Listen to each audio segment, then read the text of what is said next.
투자를 할 때 두 종류가 있어요. 자기가 보유한 종목이 대형 우량주냐, 시장의 중심주냐, 그거를 살펴봐야 되고, 시장 중심주는 그때 상황에 따라서 달라질 수가 있는 거죠.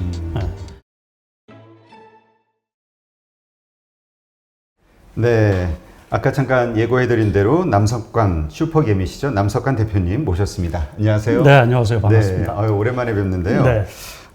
그동안 많이 버셨나요? 저는 전에 말씀드린 것처럼 네.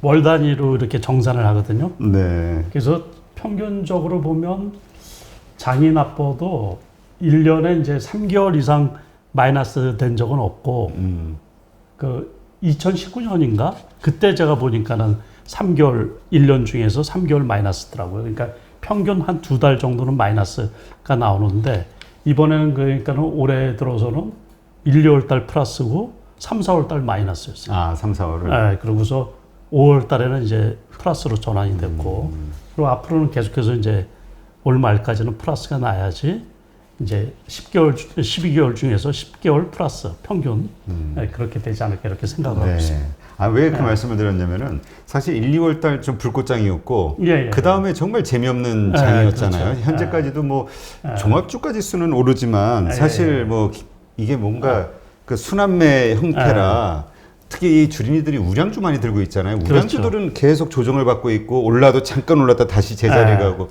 참 재미없는 장인데 어떻게 그 구간을 지금 보내고 계시나 투자를 그게 궁금해서 제가 올 초부터 일반 투자자분들이 제일 빨리 캐치해야 되는 게 이제 장의 성격 그런 거를 좀 빨리 캐치해야 되거든요. 그러니까는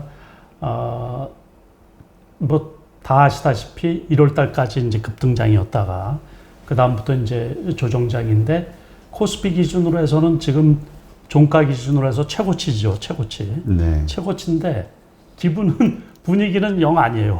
그러니까 영 그렇죠. 아니에요. 오른 것 같지가 않아요. 내게 올라야지 주식이. 그렇죠.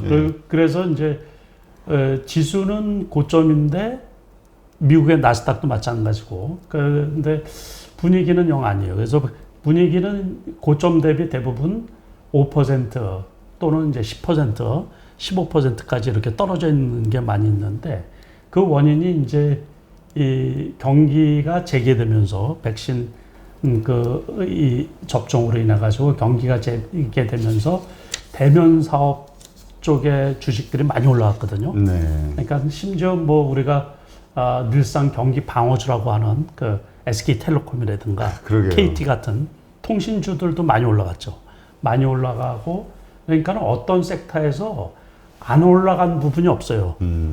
그러다 보니까는 이제 지난해 같이 어떤 특정한 섹터가 올라가면서 장을 리딩하던 게 끝나고 지금은 이제 그동안에 저평가됐던 부분들 또는 올라가지 못했던 부분들 그런 부분들이 이렇게 순환매 그것도 이제 빠른 순환매 그러다 보니까는 모든 섹터가 다 올라가니까 지수는 안 떨어지는데 투자자 입장에서는 자기 주식이 안 올라가 있단 말이에요. 그렇죠. 그러니까는 특히 올 초에 이제 삼성전자 같은 경우 개인 투자자들이 가장 많이 투자한 종목인데 뭐 그 8만 원 후반대 또는 이제 9만 원 여기에서 이제 매입하신 분들이 많은데 지금 8만 원이란 말이에요. 그렇죠. 8만 1,000원 뭐 2,000원까지 갔다가 또 7만 9천 원 때까지 떨어졌다가 뭐 이렇게 해서 지금 몇 개월 동안 이렇게 지속되고 있다 보니까는 영 답답하죠. 그러니까 그런데 원래 보통적으로 주식시장이 매년 이래요. 매년. 그러니까 거의. 이게 우리가 저도 이렇게 말씀을 나누면서 우리 주린이 분들한테 답답하시죠 이런 얘기 하면서도 또 원래 주식시장은 이런 거 아닌가 그렇죠. 싶은 생각이 가끔 들 때가 있어요. 그렇죠. 그럼요. 특히 우량주, 그렇죠. 단기 급등주 뭐 이렇게 하시는 분들 외에는 원래 우리가 1년에 뭐 8%만 벌어도 큰 수익 아니야? 뭐 이런 얘기 했잖아요. 그렇죠. 그러면 8%라는 거는 매일 오른다 해도 하루에 0.1 뭐죠? 이렇게 오르는 거고. 그러니까 하여튼 1년 단위로 8% 오른다? 그렇게 생각하면 좀 여유를 가져야 되는데 심리가 또 그게 아니란 그렇죠. 말이죠. 그래서 제가 이제 여러 곳에서 올 초에 이제 주식 투자하는 거를 이렇게 말씀을 드렸는데 무조건 이 차트를 봐가지고 이제 폴대가 이렇게 좀 이격이 높게 벌어졌다. 그러니까 상승각이 조금 크다 싶으면 아무리 우량주라도 무조건 매도예요, 매도. 그런 거 지금 말씀하신 거를 실제 차트로 한번 좀 어떤 구간을 얘기하시는 건지 좀 알려주실래요? 이게 참 근데 참 많은 분들이 느끼시겠지만은 판다는 게 참 어렵더라고요. 그렇죠. 그런데 이제 더 오를 것 같기도 하고 뭔가 여기 이 초기에 요 1월달 분위기 있잖아요. 이렇게 급등했을 때. 그러니까는 여기에서 이렇게 가파르게 올라가잖아요. 네. 근데 대형주가 이렇게 가는 경우는 세상에 거의 보기가 드문 거거든요. 특히 삼성전자 같은 경우. 이럴 경우는 무조건 매도죠, 일단은. 그러니까 이 각도가 가파를 경우. 너무 폴대가 우리가 이격이라 그러는데, 이동평균선 있잖아요. 5일선에서 이게 너무 벌어져 있다든가, 뭐 이렇게 가파르게 너무 올라가면, 일단은 이제 단기 고점이니까 대형 우량주라고 하더라도, 이럴 경우는 이제 일단은 매도를 하는 게 낫다라는 얘기죠.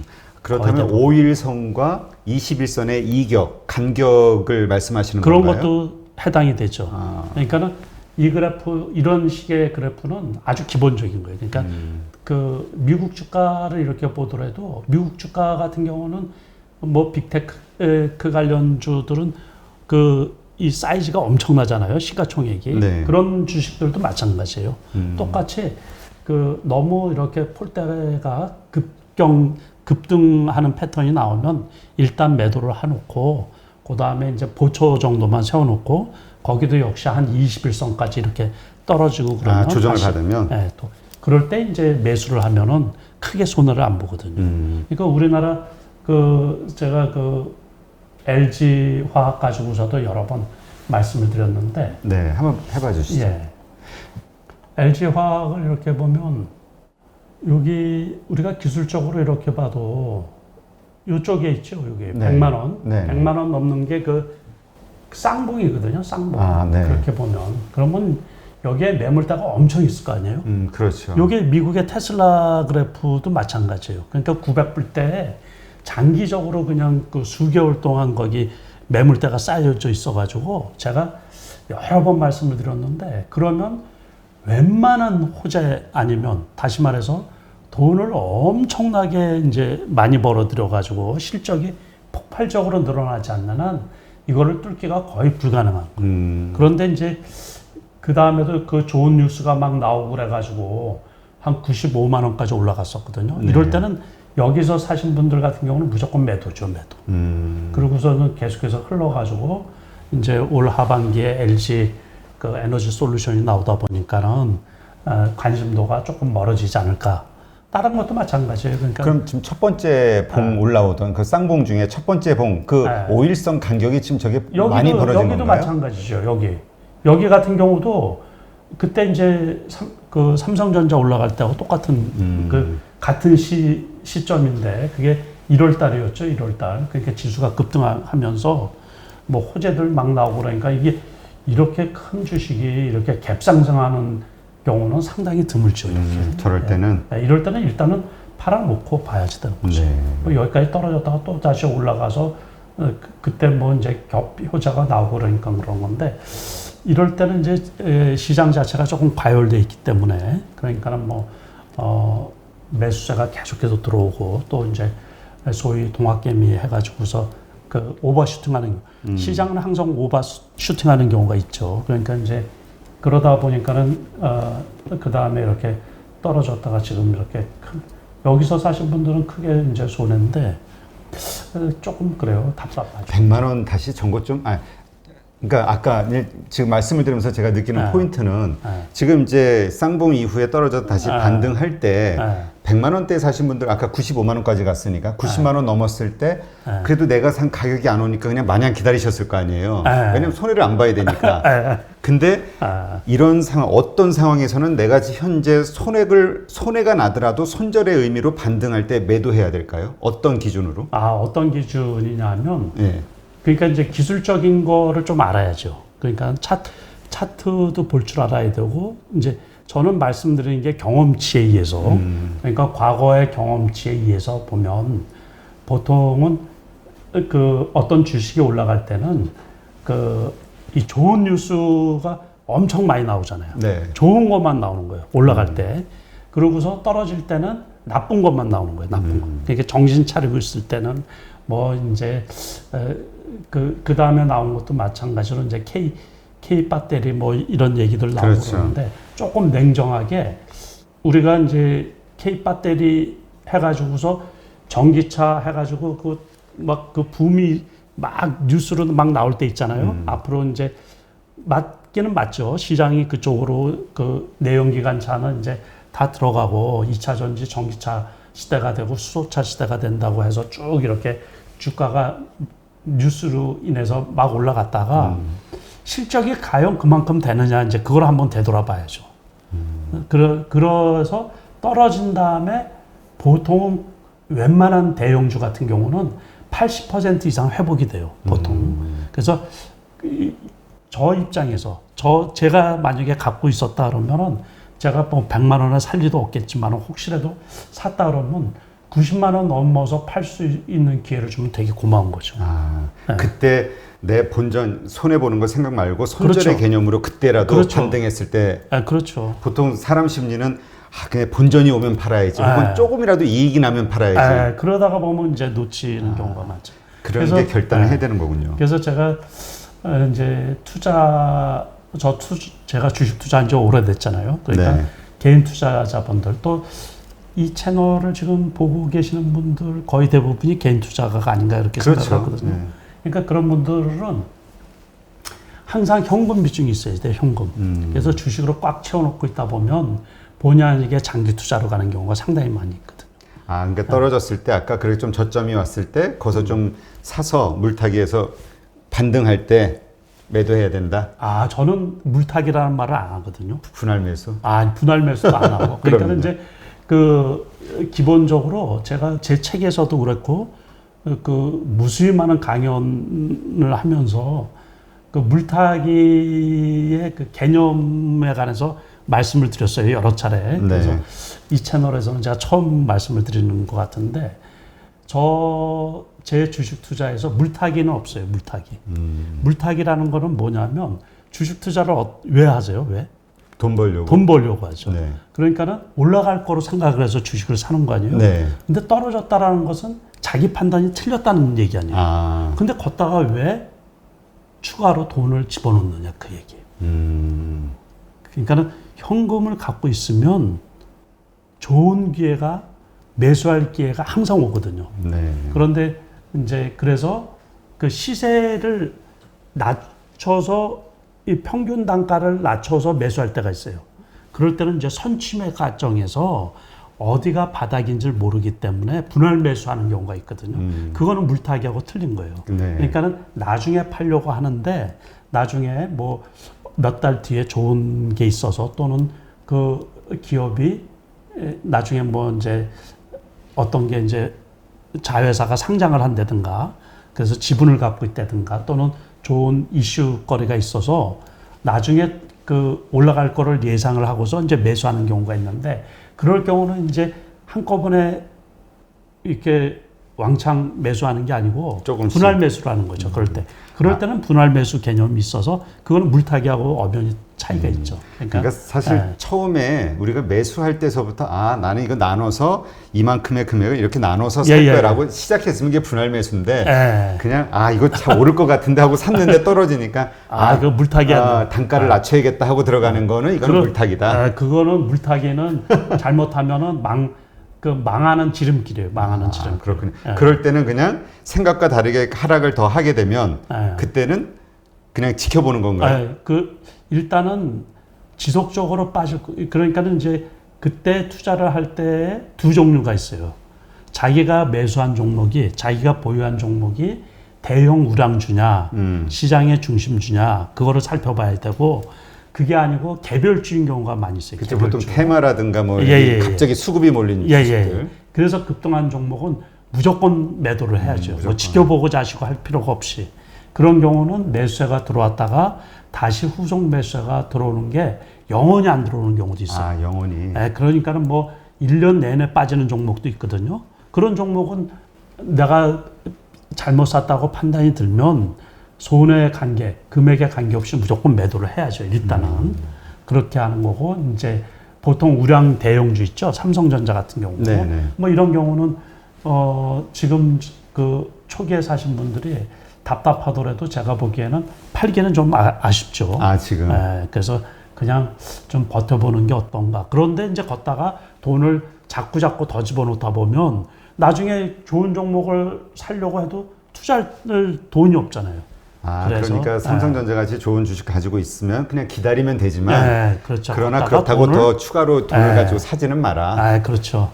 그렇게 해서 그거가 이제 본의 아니게 장기 투자가 되고 가치주 개념으로 갖고 계시면 돼요. 이게 성장주지만은 원래 가치주 개념으로 지금은. 그렇죠. 채권이라고 외국인들은 채권으로 본다면서요. 그렇죠. 삼성전자를. 그러니까 삼성전자 지금 제가 뭐 여러 번 말씀을 드렸지만은 예를 들어서 8만 원에 만주를 갖고 있으면 8억이잖아요. 네. 그러면 배당만 받아도 은행이자 2배 정도는 나오지 않나 싶어요. 제 경험상으로 하면. 그래서 지난해 이렇게 쭉 보니까는 분기 배당도 있고 뭐 이제 연말 특별 배당도 있고 그래가지고 그래서 그런 식으로 이게 투자지만은 자산 관리 차원에서 자기 계좌를 관리해야 되거든요. 그래서 그러면 그 대표님 그러한 차원에서 지금 가장 시장이 핫한 이슈가 카카오지 않습니까? 그렇죠. 카카오주 차트를 보면서 그냥 다른 것 빼고 기술적 분석으로 봤을 때 대표님은 그래도 더 가지고 갈 타임인지 아니면 매도할 타임이라고 보시는지 좀 의견을 솔직하게 좀 한번 말씀해 주세요. 제가 이거를 갖고 있는데 아직도 들고 계세요 실제로? 그렇죠. 그러니까는 제가 하긴 안 가지고 계실 리가 없죠 이 좋은 주식을. 제가 요거를 요번에 11만 원 원래 액면 분할할 때 있죠. 네. 그 전에 사가지고 액면 분할해서 13만 원 초반에 다 팔았어요. 13만 원 초반에. 초반에 팔고서 보초라고 세워두거든요. 보초. 한 주. 아니요. 그러니까 하여튼 소량의 주식. 그래도 보초 정도 사도 한 1,000주는 갖고 있어요. 저 다리가 저는 개미라 그렇죠. 저는 한 주씩 세우는. 아니 이게 이제 보초지만은 많이 사두라는 게 왜 그러냐면 작게 갖고 있으면 신경이 안 쓰이거든요. 그러니까는 좀 의미 있게 갖고 있어요. 그래서 이게 이 주식은 뭐 안 봐도 제가 원체 잘하는 주식이라 그래서 그 주식이 11만 원 밑에까지 떨어졌었거든요. 10만 8천 원까지 떨어졌는데 그때 제가 샀던 거예요. 그때 11만 원. 11만 원에. 11만 원일 때 사가지고 지금은 이것도 그래프로 보면은 이제 이렇게 이거는 보면 지난번 것처럼 급등 패턴은 없잖아요. 이거 급등 패턴이 아닌가요? 이거는 가파르게 상승하는 것 같은데. 완만하게 올라가죠. 완만하게. 물론 여기에서 이격이 이날 크게 올라갔는데 어제죠, 어제. 어제 크게 올라갔는데 그러니까 오늘 조금 빠졌다가 역시 이제 플러스로 끝난 거죠. 그래서 저는 이거를 그냥 안 팔고 있는 이유가 떨어지면 더 살려고. 떨어지면? 근데 주식이라는 거는 계속 오를 수도 있겠지만. 이게 그러면 어느 정도를 매도 타이밍으로 보세요? 어떤 상황을? 이게 제가 계속 이렇게 이제 우리나라 주식 그래서 제가 이제 이 바깥에 이렇게 알려진 지도 꽤 오래됐거든요. 그러니까는 7년 전, 8년 전에 이런 이 주식이 아니고 여러분들한테 그런 제의도 이제 받고 그래요. 그러니까 5년 뒤, 10년 뒤에 이 살아남고 올라갈 주식 좀 추천해달라고. 텐베거가 될 수 있는. 그러니까 그런 거를 항상 이 주위에서 많이 그 질문을 받거든요. 또는 이제 직장 초년생들 월급 받아가지고 투자할 주식이 어떤 게 있느냐. 그래서 항상 5년 뒤, 10년 뒤 살아남을 주식에 관해서 제가 스스로 고민을 많이 하고 또 찾아보려고 많이 애를 쓰는 편이거든요. 그런데 아무리 봐도 이 주식이 그거에 해당하는 주식이에요. 장기적으로 계속 상승할 것 같다. 물론 이제 부침이 있을 수 있죠. 부침이 있을 수 있는데 우리나라 이제 앞으로의 산업 방향이나 섹터를 이렇게 살펴보면 보더라도 물론 이제 대표적인 그 플랫폼 기업이죠. 네, 그렇죠. 한국의 대표적인 플랫폼 기업으로 이제 카카오하고 네이버 두 개가 있는데 참 그게 이 나라 전체를 봐도 참 다행스러운 거예요. 물론 이제 네이버가 처음에 많이 앞섰고 카카오가 지금 쫓아가는 추세인데 카카오가 요즘에 그 자회사들 그 상장 이슈도 있고 지분 보유한 것들도 있고 그래서 뭐 하반기에 카카오뱅크 이런 것도 있어가지고 지금 안 떨어지고 그러는 건데 그거가 끝나고 나도 괜찮을 것 같아요. 아, 그래요? 네. 그 이슈 우리는 지금 보통 그 재료가 소멸이 되면 네. 이제 좀 큰 폭의 하락이 있지 않겠냐 이렇게 네. 생각하고 있었는데 그래서 떨어지면 또 사면 되죠. 아, 그럴 수도 있다. 네. 그럴 수도 있으나 네. 그때가 매수의 기회다 이렇게 보시는 거군요. 그렇죠. 그러니까 갖고 있는 게 그 이제 만약에 자기 이렇게 이 정도 돼가지고 너무 고점이다 싶으면 보유하고 있는 거에 한 3분의 1 정도? 뭐 이 정도는 매도해도 되죠. 그런데 제가 보기에는 네이버도 그래서 요즘에 좀 오르죠. 많이 올랐죠. 근데 아무튼 뭐 이쪽 두 기업에서 이거를 어떻게 보시면 되냐면 이 알파벳 A, B 주식 있죠, 미국에. 네, 구글. 그 주식하고 비슷하지 않나 싶은 거예요. 지속적으로 상승할 수 있는. 그래서 알파벳 그 구글의 그 이제 자회사 알파벳 A, B 주식 자체가 지금 거의 최고치거든요. 사상 최고치인데 그거하고 비슷하다고 보면 돼요. 제가 보면. 그러면 대표님 이렇게 질문을 드릴게요. 지금 그렇다면 장기적으로는 가져가되 고점이라고 판단되는 시점에서는 한 3분의 1 정도는 매도했다가 또 그렇죠. 나중에 떨어졌을 때 사자. 그렇죠. 자, 그러면 3분의 1 정도를 매도해야 되는 고점이라고 판단할 만한 그 시점에 대한 징후를 우리가 어떻게 판단해야 되죠? 모르니까. 그렇죠. 모르죠. 네. 그런데 제가 보기에 그러니까는 뭐 이슈가 이제 가장 큰 이슈가 뭘까 이제 그걸 고민해 봐야 되지 않을까 싶은 거예요. 지금은 카카오뱅크 상장 이슈 아닌가요? 네, 그런 것도 있죠. 그 우리가 단순하게 보면은 그게 가장 큰 이슈일 수도 있는데 뭐 지난해 카카오 게임즈 뭐 이런 것도 상장이 됐고 그 다음에 그게 이제 조금 더 다가오면 그때가 고점이 되지 않을까 이제 그런 생각도 해요. 저도 개인적으로. 그러니까는 결국 상장 이슈, 그러니까 완전히 상장 일정이 나오거나 상장을 하거나 상장하기 전에 매도 상장하면은 이제 이슈가 단기 이슈가 없어지니까 그렇죠. 그때 그 전에 그러니까 최소한 뭐 이제 이 공모가가 나오고 공모가 나오는 시점. 뭐 이 정도쯤 되면은 웬만큼 고점이 되지 않을까 이제.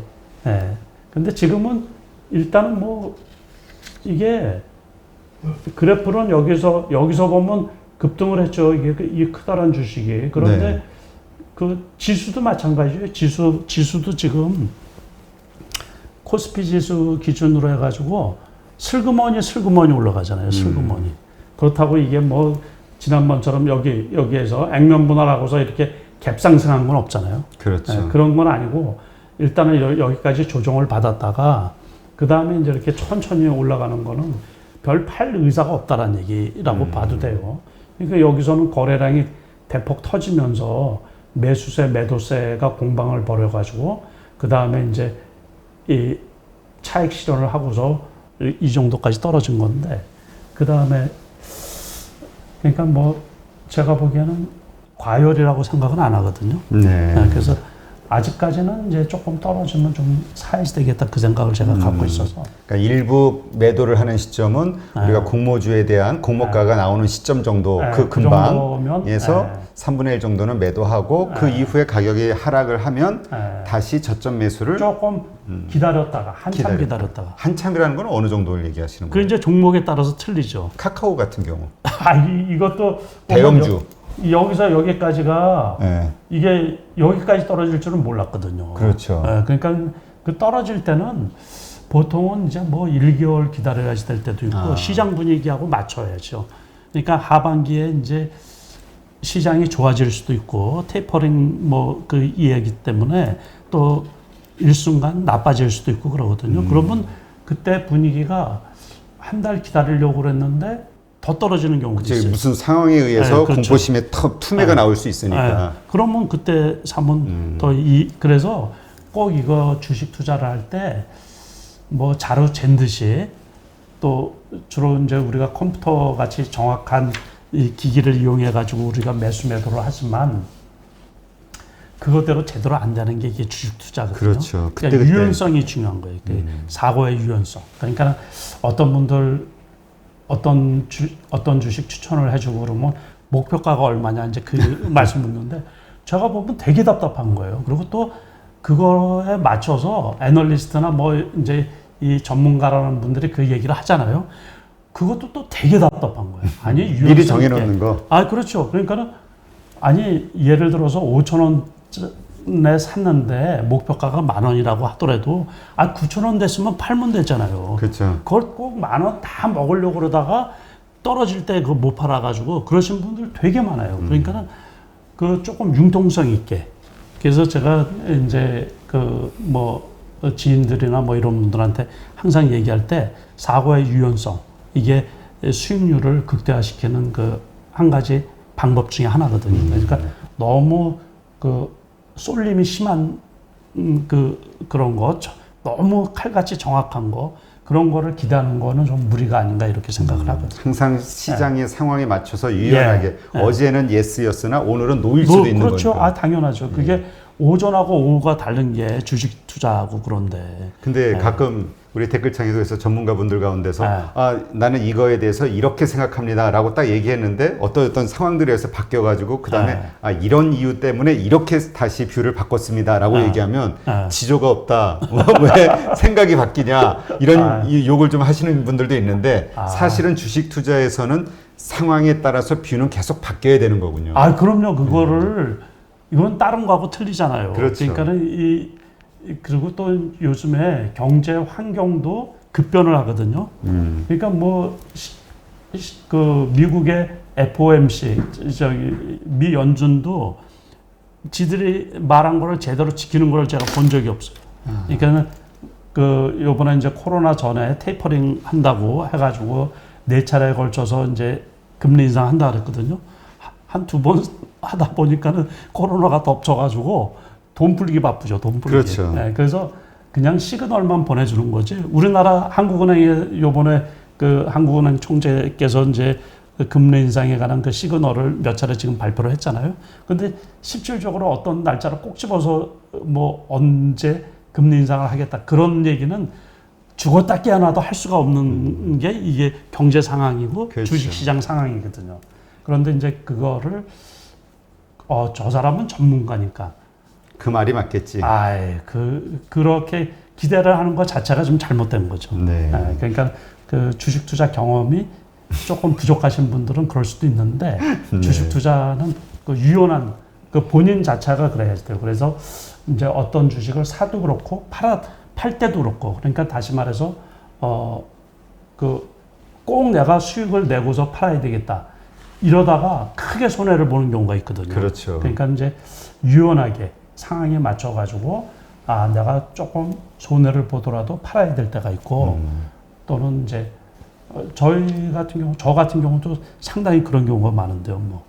그래서 그 우리 방송 보시는 주인분들 저는 뭐 가끔 방송에서 이런 말씀을 자주 드리는데요. 여기서 어떤 전문가 뭐 개인적으로 정말 좋아하는 분들이라 하더라도 그분이 말씀하신 어떤 종목이나 어떤 시장에 대한 뷰, 그 결과를 보지 마시고 왜 그런 결론을 냈는지에 대한 그 과정 이유를 전부 설명해 주니까 그거에 대해서 좀 집중을 하시는 게 좋을 것 같아요. 그래서 이렇게 생각했던 이런 A라는 결론을 내렸던 매수라는 결론을 내렸던 그 이유들이 혹시나 다른 상황의 변화에 따라서 바뀌지는 않는가 이 과정을 자꾸 보셔야 되는데 자꾸 이 결론만 좀 쉽게 가려고 하다 보니까 그렇죠?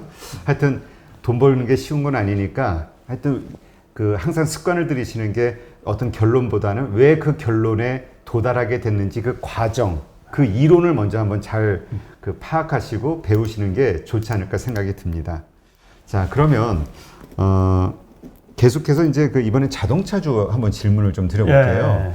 자동차주 사실 한 2주 전만 해도 이거 이제 주도주로 떠오르는 거 네. 아니야? 이렇게 기대를 했는데 하루 이틀 반짝하다가 다시 꼬꾸라지고 요즘에 있거든요. 꼬꾸라지고 있죠. 예. 그러니까 전 섹터가 다 그래요. 그러니까는 그 기아차만 해도 그 연초에 이제 그 애플카 얘기가 있어가지고 10만 원이 넘었단 말이에요. 네. 그러다가 6만 원대까지 그 떨어졌다가 요번에 9만 원이 됐었죠. 그러면 고점 대비 90% 온 거 아니에요. 그렇죠. 그러다가 또 이제 조금 빠져 있는 상태인데 그 거기는 조금 부담스럽다는 얘기죠. 그러니까 전부 다 그래요. 그러니까 정고점을 뚫고 지나가기는 어렵고 지난번에도 이제 그 매도 못 하신 분들이 그 개인적으로 연락이 오신 분들이 있거든요. 그때가 그 7만 원대였는데 제가 좀 기다리면은 그래도 좋은 그 실적도 괜찮고 그러니까 한 8만 5천 원 이상은 가지 않겠나 이제 그렇게 얘기를 했거든요. 그때 사신 분들 같은 경우는 10% 이상 수익이 났죠. 그렇죠. 네, 그러니까는 이제 좀 그 연초에 제가 누차 계속해서 말씀을 드린 것처럼 올해는 수익을 여기에서 한 대형주 같은 경우 여기에서 한 5% 났다 그러면 고맙다고 생각을 하시고 매도를 하시고 그렇게 모아가 가지고 한 20% 수익이 나면 잘하는 투자가 아닌가 저 개인적으로 그렇게 생각을 하고 있거든요. 네. 그러니까는 그 전망치 때문에 올라가요. 전망치 때문에 올라가고 일단 그게 현실화 될 때 되면 보통은 떨어져 있죠. 그러니까 이슈를 가지고서 올라가는데 주도주로 해서 올해 같은 경우는 제 개인적인 생각으로는 그 지난해 원체가 많이 올라갔고 그랬기 때문에 대형주 쪽에서 큰 섹터가 밀고 올라가고 그러기는 상당히 좀 부담스럽지 않나 그런 생각을 하거든요. 어떤 특정 섹터에서 이렇게 밀고 올라가기가. 그러니까는 요즘에 이제 비대면 그 코로나 백신 맞고서 경기가 재개되고 공연이 재개될 거 아니에요? 그렇죠. 그러면서 엔터주들이 많이 올라갔죠. 예. 특히 이제 SM 같은 경우나 하이브, BTS, 같은 경우, 하이브, 예. BTS 지난번에 빅히터 엔터가 이제 이름이 바뀌어가지고 하이브가 됐는데 그 물론 이제 신고가는 아니죠. 신고가는 아니지만은 단기적으로 상당히 많이 올라왔죠. 특히 SM 같은 경우는 그래프 한번 보실까요? 네. 이게 이제 오프라인 공연에 대한 기대감들인 거죠. 그 공연에 대한 기대감도 있고 SM 같은 경우는 요번에 네이버하고 카카오에서 인수하려고 그러잖아요. 대주주 거를. 아, 그래요? 네. 서로 인수하려고 하면 경쟁이 좀 붙겠네요, 몸값이. 그렇죠. 그러니까 이제 그 콘텐츠 관련주다 보니까 이쪽을 이제 강화시키기 위해서 그래서 단기적으로 상당히 좀 많이 올랐는데 아직은 그게 이제 어느 쪽에서 인수가 확정이 되면 떨어질 수 있죠. 그런데 아직은 그게 확정이 안 된 상태다 보니까는 이 오름세가 지속되고 있네요. 그죠? 그래서 상당히 많이 올랐는데 이거하고 이제 똑같죠. JYP도 좀 많이 올라갔고 엔터주들이 그렇죠. 그래서 콘택트 경제 가지고 순환 형태로 도는 것 같아요. 네, 그렇죠. 근데 마찬가지로 네이버, 카카오 전부 다 이제 콘텐츠를 좀 강화시키려고 하다 보니까는 요거 그 SM을 인수를 하면 괜찮지 않을까 이제 싶다 보니까 이쪽 주식이 올라가니까 그래서 제가 이제 네이버, 카카오들을 좋아하는 거거든요. 결국에는 뭐 돈도 있고 경쟁력도 있고 그리고 이제 앞으로 산업이 어떻게 변화될까를 예측할 수 있는 능력들이 있는 기업이다 보니까 그 기업들이 이제 부침은 있을 수 있지만 장기적으로 성장하는데 상당히 좀 유리한 여건을 갖고 있는 기업들이 아닌가 이렇게 생각을 해서 그래서 제가 섣불리 못 파는 거예요. 네. 지금 고점인데. 그러니까 계속해서 재료들이 소위 재료들이 살아있네요. 이어지는 재료들이.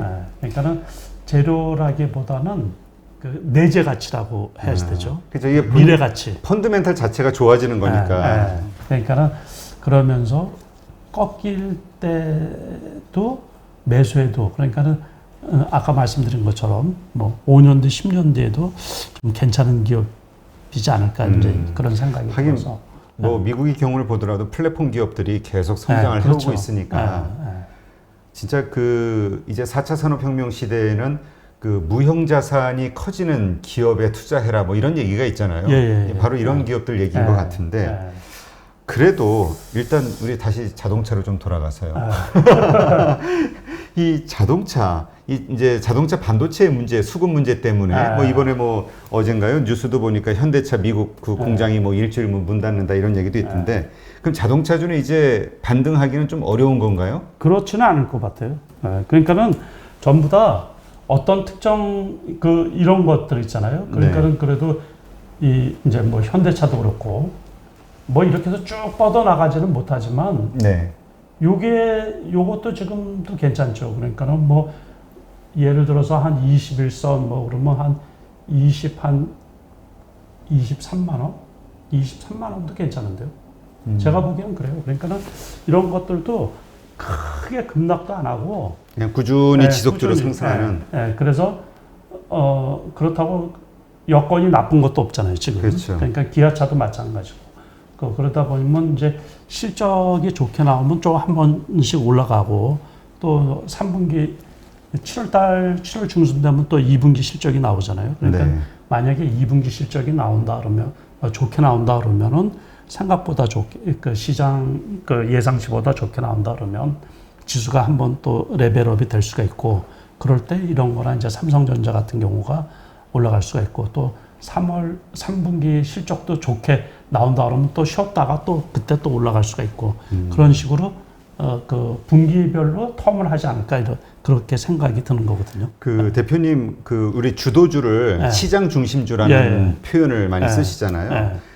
이 전기차 이슈 작년에는 이제 이게 시장 중심주였는데 올해에도 시장 중심주로 이 전기차로 한다면 이 자동차와 뭐 배터리가 다 들어가겠죠. 다시 떠오를 거라고 보세요. 그렇지는 않아요. 그러니까, 이미 지나간 거고. 그러니까 시장 중심주라는 말을 제가 이제 쓰는 이유가 올해 같은 경우 제가 한번 여쭤볼게요. 올해 같은 경우 주도주가 있어요? 주도주가 지금 없죠. 순환매. 그렇죠. 그래서 주도주란 말을 못 쓰죠. 근데 시장 중심주는 항상 있거든요. 그래서 시장 중심주는 아까 말씀드린 그 SM이나 이런 것들, 엔터주가 당분간 시장 중심주가 될 수도 있고 또 지지난달만 해도 철강주, 포스코를 비롯한 뭐 포스코 강간 뭐 이런 철강주가 반짝 시장 중심주 역할을 했던 거거든요. 그래서 시장 중심주는 그때 상황에 따라서 달라질 수가 있는 거죠. 그렇군요. 그럼 지금 잠깐 철강주 말씀하셨는데 철강주가 지금 좀 쉬고 조정받고 있는 중이잖아요. 급등하다가. 철강주에 대해서도 참 설왕설래 말이 많아요. 그 중국의 어떤 규제 때문에 철강석 가격의 인하, 이게 원자재 가격이 다시 턴하지 않는 한은 철강주는 어렵다 이런 얘기 하시는 분도 있고 그러나 수요가 실질적으로 받쳐주기 때문에 철강석 가격은 다시 오를 수밖에 없고 철강주도 오를 수밖에 없다 이런 얘기 하시는 분도 있고 개인적으로 어떻게 보세요? 근데 이제 개인적으로는 경기가 이제 활성화되면서 인플레이션 효과도 있고 그래가지고 원자재 가격이 급등하면서 올라갔잖아요. 그런데 그래도 이제 시장을 리딩하고 그러는 거는 소위 말하는 성장주. 그렇죠. 그쪽이지 않나 싶은 거고 이거는 그래도 올라갈 만큼 많이 올라갔기 때문에 추가적으로 다시 릴레이팅 하기는 좀 어렵지 않을까 저 개인적으로. 그러니까 다시 말해서 순환매성으로 다 한 바퀴 돌았잖아요. 그렇죠. 그래서 기본 요건은 다 충족을 시켜준 거예요. 그러면 이제 그 다음에는 진짜 장이 좋아서 계속해서 올라가기도 어려울 뿐더러 제가 보기에 이게 지금과 같은 장이지 않을까 싶은 거예요. 그러니까 여기에서 만약에 코스피 지수가 100포인트 정도 더 올라가더라도 크게 개인들이 그 어떤 뭐 2007년도에 그 우리나라 코스피 처음 2000 찍었을 때 있잖아요. 그때 중공업주들, 철강주들이 이렇게 막 올라갔는데 그런 장은 당분간은 나오기 힘들지 않느냐 그런 얘기예요. 그러니까는 역시 지수가 100포인트 올라가더라도 또는 진짜 오버슈팅을 해서 200포인트가 올라가더라도 미국을 비롯한 전체가 그냥 꼼지락꼼지락해서 조금씩 올라가는 수준 이런 수준이 되지 않을까 이렇게 보고 있거든요.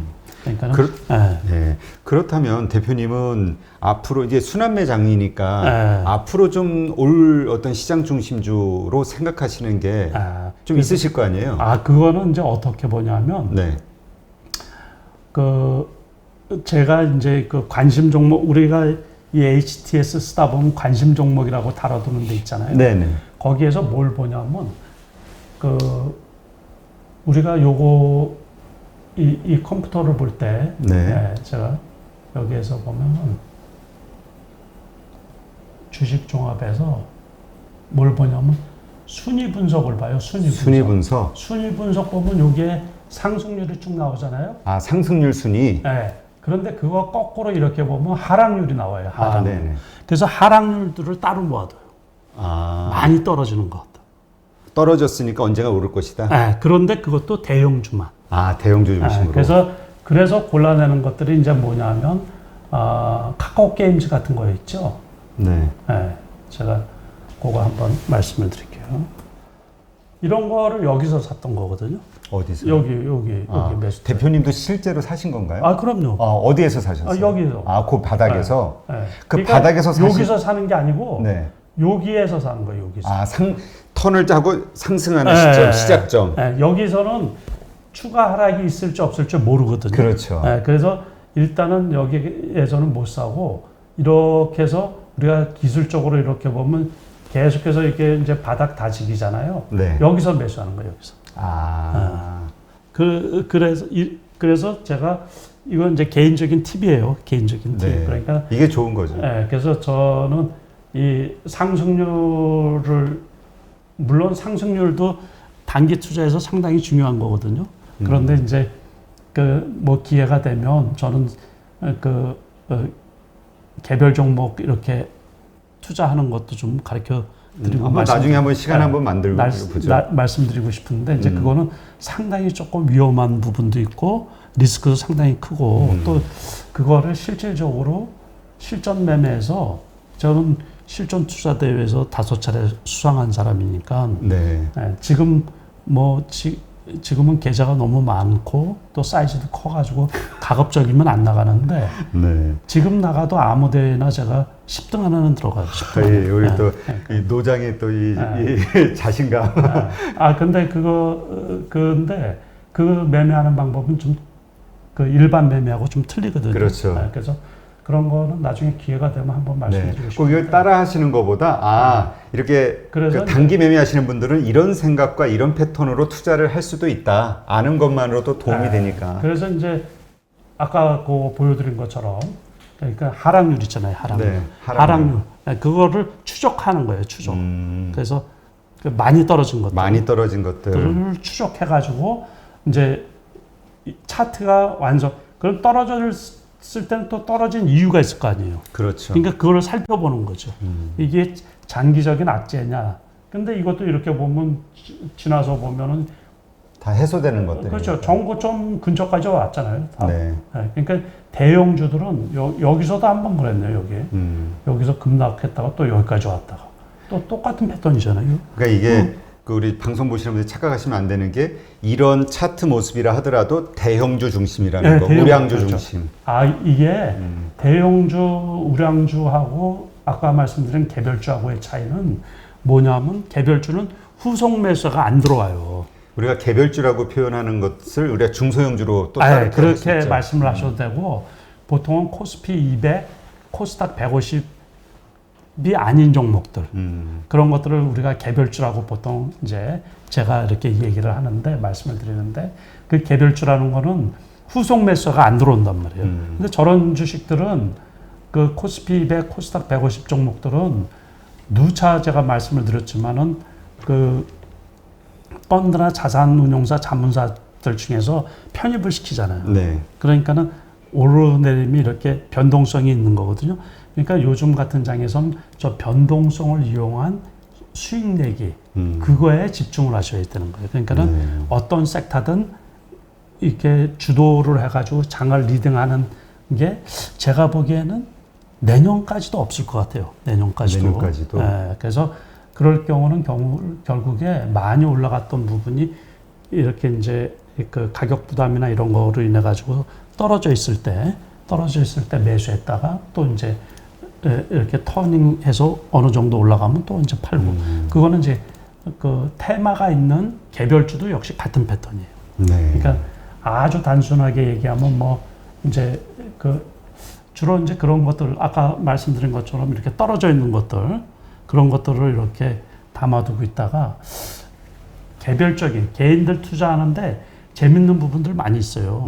재밌는다 그러면 좀 뭐하지만은 수익 쉽게 내는 그 패턴들이 많이 있거든요. 그러니까 그래서 제가 그 책에도 이렇게 이제 서술을 했지만은 뭐 경고 종목 가지고 수익 내는 방법 뭐 이런 거라든가 그래서 공부를 이렇게 하시다 보면 답답한 속에서도 조금씩 수익 낼 수 있는 그런 그 팁이라 그럴까 그 방법들이 있거든요. 그래서 네. 공부들 하시고 그러니까 이제 그런 것들은 이제 많이 공부한 후에 그렇죠. 지금 주인이 분들은 항상 말씀하셨듯이 대형주 중심으로 일단 가는 게 안전하죠. 그렇죠. 그럼요. 근데 지금 이제 우리 백신 접종이 좀 높아지면서 이제 경제 재개가 되는 건가 콘택트 경제에 대한 이야기가 나오면서 뭐 내수준이 호텔 뭐 면세점 뭐 여행 다 돌고 있잖아요. 다 오르긴 했는데 근데 특히 여행주는 사실 여행 이전보다도 더 올랐죠. 올라가지고 실적이 없는데 그래서 이제 좀 위험한 상황이다라고 얘기하시는 분들이 많더라고요. 그렇죠. 실질적으로 동의하시나요? 그렇죠. 실질적으로 그래요. 그래서 이제 물론 선반영이 되지만 그 우리나라 그 여행주들도 미국의 유나이티드 항공이나 그 아메리칸 에어라인이 있거든요. 네. 그 주식하고 똑같이 움직여요. 그러니까는 그것들이 이렇게 좀 올라가면 우리나라 여행주들도 같이 올라가고 그래서 그 여행주들 같은 경우는 제가 조금 리스크가 있어서 많이 사지는라고 추천은 안 드렸지만 제가 누차 그 10,000원일 때 더 쌀 때는 하나투어 말고 그 참 좋은 여행. 참 좋은 여행사. 그리고 이제 롯데관광 같은 경우는 제가 16,000원일 때 보통 그 매수를 해놨던 거거든요. 이번에 23,000원 정도까지 왔는데 이제는 뭐 매수의 타임은 아니죠.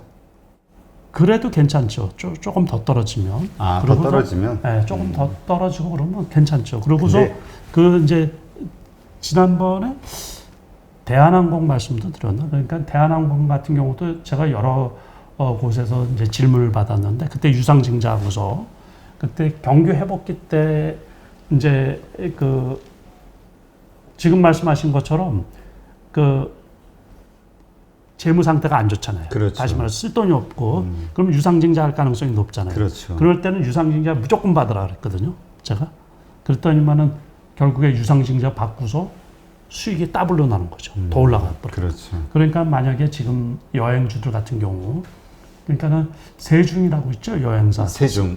근데 관리 종목에 넘어갔단 말이에요. 지난해 뭐 매출 실적이 형편없다 보니까 그 관리 종목 달고도 엄청 많이 올라갔죠. 지금. 그러니까는 그 관리 종목에 편입되기 전 가격까지 2,000원대 있다가 뭐 5,000원까지 왔으니까는. 그래서 그런 것들도 실질적으로 또 이제 그 저만 해도 그 여행 가고 싶어가지고 몸살을 앓아서 지금 이제 백신도 다 맞은 상태거든요. 그렇죠. 그래서 제게만 내봐라. 그래서 벼르고 있는 편인데 뭐라 그러죠? 그 보복 트래블 버블 뭐 해가지고 뭐 해외 나간다. 그래서 아마 올 겨울에는 잘하면 해외 여행이 가능하지 않을까 싶은 거예요. 그러니까 지금 그 질본에서도 얘기했죠. 뭐 7월 뭐 그 백신 맞은 분들 뭐 격리 해제되고 그래서 그런 것들도 무시할 건 아니죠. 그러니까 지금 조정 중인데 제가 보기에 좋지 않나 싶어서 조금 더 떨어지면 매수 타이밍 그것도 또 한번 매수 타이밍이 되지 않을까 그렇게 생각을 해요. 네, 알겠습니다. 일단 이렇게 해서 이제 지금 어쨌든 이제 관련돼서 이제 순환매 형태로 돌고 있잖아요. 그럼 이 백신 접종에 따른 이 콘택트 경제 이와 관련된 이슈가 앞으로도 계속 그러니까 유지가 될까요? 아니면 이제 끝날 때가 됐을까요? 어느 정도 이제 그 완전히 이제 코로나 이후 코로나가 해제가 되면 그 다음에는 제가 생각하기에 실적 위주로 갈 것 같아요. 실적. 그러니까 개별 기업 실적으로. 그러니까 거기 중에서도 이제 지금은 뭐 여행주들 그러면 다 같이 올라가고 또는 이제 그 카지노주 그러면 뭐 다 같이 올라가고 그랬다가 실적 개별 기업 실적으로 해서 이제 조금 괜찮은 회사는 더 많이 올라갈 수 있을 것 같고 그런 식으로 이렇게 이제 재편되지 않을까 그렇게 그것도 시장 상황에 맞춰 가지고 그렇게 되지 않을까 싶어요. 그러니까 주식 투자가 원래 항상 그런 식으로 움직이죠. 그러니까는 처음에는 이슈로 해서 가고 그 다음에는 조정을 받은 다음에는 이제 개별 기업 실적으로 그 2차 전지에서도 그렇고 과거에 보면 바이오주들 그런 섹터에서도 역시 마찬가지고 그래서 그런 거가 완전히 없어진 건 아니고 제가 보기에는 이제 과도하게 올랐기 때문에 단기간에 그래서 어느 정도 이제 조정을 받고서 다시 이슈가 그래도 살아있지 않을까 이제 싶은 거예요. 네. 어쨌든 그 앞에서도 그랬지만은 이제 그 과도하게 올라간 것들은 무조건 어느 정도 조정을 받아야 되니까는 그 다음에 뭐 21선이나 뭐 이런 식의 걸려 있으면 또 매수해도 되지 않을까 이렇게 네. 생각을 하고 있거든요. 자, 그러면 이제 그 지금 이제 뭐 FOMC 네. 6월 회의도 있고 네. 거기서 테이퍼링 이야기가 나올 것이냐, 오히려 7월 달에 그 잭슨홀 미팅에서 나올 것이냐, 뭐 이런 얘기가 있잖아요. 8월 달인가요? 네. 8월 달에 그 잭슨홀 미팅에서 나올 것이냐, 뭐 9월 FOMC 회의에서 나올 것이냐. 이게 시간차가 언제가 될지는 모르나 이제 테이퍼링 얘기가 나오는 걸 기정사실을 하고 있잖아요. 그렇게 되면 이 하반기 주식시장 흔들리지 않을까? 이걸 이제 되게 걱정하시는 분들이 많거든요. 순간적으로 떨어질 수는 있죠. 순간적으로. 순간적으로. 그런데 이제 그 우리가 테이퍼링 해서 2013년도에 금리 인상을 했거든요. 네. 그런데 그때는 너무 급격하게 한 거예요. 그래서 짧은 기간 내에 그래서 4차례인가 금리 인상을 동시에 했더니 신흥국 같은 경우는 이제 타격이 좀 컸었고 막 그랬었는데 정치인들도 다 알죠. 그렇죠. 과거에 또 그 이제 미국에서도 다 알고 그 테이퍼링으로 인한 이제 이 증시 발작 증세 그것 누구나 좋아하지 않거든요. 그리고 또 지금 그 내년 뭐 그 올가을이나 빨라야 뭐 내년 이제 1분기에 금리 인상을 실시하지 않느냐 그러는데 그거하고 관계없이 그 보면 이제 내성이 생긴 거예요, 내성. 네. 그래서 제가 보기에는 오히려 실질적으로 이제 그 다음에 금리 인상을 하더라도 어느 정도 텀을 두고서 하느냐에 따라 가지고 크게 영향을 받지 않지 않느냐 그렇게 보고 있거든요. 그 대신 그거로 인해서 급격하게 올라가기는 힘들 거로 보는 거죠. 근데 전체적으로. 우리가 이제 테이퍼링, 그 다음에 오는 어떤 금리 인상, 이러저러한 것들에 대한 두려움이 뭐냐면 주가가 급락하지 않을까? 예, 이거잖아요. 그래서 그런 건 없을 거로 봐요. 그런 건 없을 것으로. 그래서 그때 이제 만약에 급락을 하게 되면 그게 매수 타이밍이 아닌가 그렇게 또 생각을 하고 있거든요. 그래서 지금은 가급적이면 전체적인 그 관리를 할 때 자산 관리를 그 계좌 관리를 전체 돈을 집어넣지 말고 일정 부분 집어넣고 수익 나면 조금 빼고 이런 식으로 해가지고서 조심스럽게 운영을 하는 게 조금 좋지 않나 이렇게 생각을 하는 거거든요. 네, 그렇군요. 자, 그 마지막으로 이 어차피 얘기가 좀 나왔으니까 이게 이제 아마 우리 그 HTS가 좀 틀린 것 같아요. 이걸로 한번 봐주시죠. 이 차트를. 에어비앤비 차트인데 지금 기술적으로 들어가도 되는 것인지 괜찮네요. 괜찮아요? 괜찮아요. 여기에서 지금 그 130불인가 보죠 이게? 지금 한 148불, 150불 가까이 되죠. 7불. 그러니까는 제가 보기에 여기 괜찮은데요. 아, 그래요? 지금 이게 지금 한국인들이 가장 많이 투자하는 해외 주식 1위거든요. 219.94불까지 올랐다가 148불, 150불. 이거 괜찮은데요? 아, 그런가요? 네, 저도 당장 이거 오르면 한턱 사주세요. 네. 하여튼 그럼 지금 매수하는데 전혀 그래서 이제 저런 것들 해놓을 때도 저는 이제 해외 주식 특히 미국 주식을 그 예약 주문으로만 한다 그랬잖아요. 그 실질적으로 이제 주문 낼 때 그래서 그쪽도 꽤 큰 규모로 하는데 그러면은 그거를 다 그 일부러 다 투자를 안 하려고 한 10%는 원화로 남겨놓고 있어요. 아, 네. 네, 그래서 나머지 90%를 이제 그 달러로 환전을 해놓고 거기에서 이제 분산 투자로 해서 하는데 그래프 항상 이렇게 보고서 제가 보기에 이제 많이 올랐다고 생각이 들면 그냥 매도를 하고 거기도 이제 보초로 조금 세워놓죠. 보초. 그렇게 해놓고. 보초가 우리하고 개념이 틀리셔가지고 조금이라 그러는데 안 믿겨. 아니 그래도 그 미국 주가는 그 비싸잖아요. 그러니까요. 한 주에 이것도 지금 150불이니까 148불 거의 150불인데 150불이면 얼마예요? 거의 한 17, 8만 원 막 이런데. 아 그럼요. 그 테슬라 같은 경우 그 요번에도 이제 600불 밑에서 조금 샀거든요. 네. 그런데 600불인데 예를 들어서 1000주 사면 얼마죠? 그러니까 돈이 꽤 갑자기 저 크더라고요. 머리에 해로가. 네.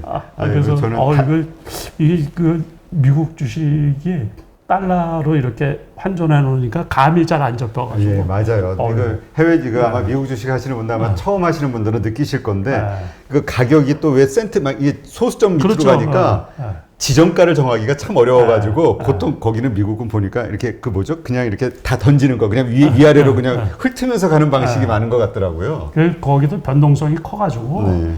그러니까 그것도 차이가 꽤 크더라고요. 그러니까 저 같은 경우는 이렇게 몇 주씩 쭉 깔아둘 때가 있거든요. 네. 그러니까 매도할 때도 그렇고. 네, 알겠습니다.